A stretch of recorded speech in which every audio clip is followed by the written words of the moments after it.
Nè, lúc có của ba kìa. Nó trái than đúng nó xanh rồi. Nó tay nhanh rồi. Rắn đấy ấy. Rắn hả?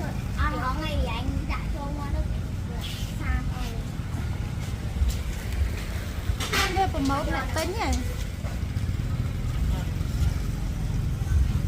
Ất lốt chẳng.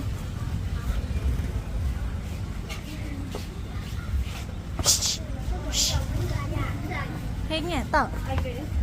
Hình.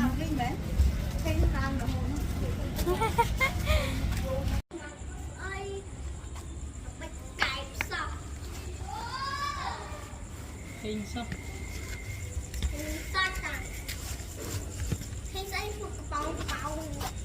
Bụi, hình ấy bụi xuất xuất.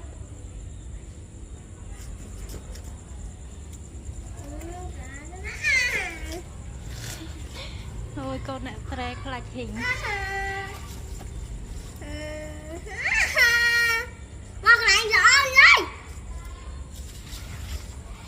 Nó với bao này. Đi lâu mấy.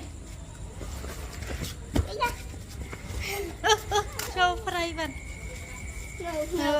Nó ngồi lại tập thôi là nó lặt cho tóc. Toàn bạn